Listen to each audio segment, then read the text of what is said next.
এটা মানে তিলকে তাল করা যেন না হয়। আমরা সবাই এটা নিয়ে উদ্বিগ্ন, চিন্তিত। গুটি কয়েক ব্যক্তির বদমাইশির জন্য একটা গোটা মুর্শিদাবাদ জেলাকে আমরা কাঠগড়ায় দাঁড় করাতে পারি না। কারা সেই শক্তি, সেগুলোকে চিহ্নিত করলে ব্যাপারটা পরিষ্কার হয়ে যাবে। কাদের সেই ক্ষমতা হলো যে দিনের বেলায় পুলিশের গাড়ি জ্বালিয়ে পুলিশের অফিসারের কাছ থেকে রিভলভার ছিনতাই করে নিচ্ছে, এই ক্ষমতাটা কাদের হলো আমার জানা নাই। সেই ক্ষমতা প্রদর্শন কারা করেছে, সে হিম্মত কারা দেখেছে, এখানকার পুলিশ জানে।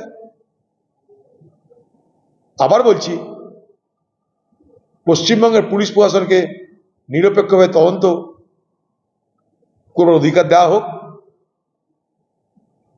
কোর্টের নির্দেশে কেন্দ্রীয় বাহিনী এসছে, আমি তো চাইব কোর্টের তত্ত্বাবধানে যাতে গোটা প্রক্রিয়াটা তদন্ত হয়, সেটা আমি চাইব। কোর্ট মনিটরড ইনভেস্টিগেশন হোক। অর্থাৎ এই যে দাঙ্গা বা সংঘর্ষ বা একটা শান্তিপূর্ণ আন্দোলনকে অশান্ত করে হিংসার বাতাবরণ, লুটের বাতাবরণ তৈরি করা, এই সমস্ত ঘটনার পরিপ্রেক্ষিতে একটা বিচার বিভাগীয় তদন্ত হওয়া দরকার বলে আমি মনে করি। পশ্চিমবঙ্গ পুলিশের উপরে মানুষের বিশ্বাস নেই, অথচ পশ্চিমবঙ্গের পুলিশ পারে না, এই কথা আমি বলছি না। বিশ্বাস নেই, এটা হচ্ছে বড় কথা। তাই বিচার বিভাগের তদন্ত এটা ক্ষেত্রে কিন্তু একটা বড় সড়ো ভূমিকা পালন করতে পারে।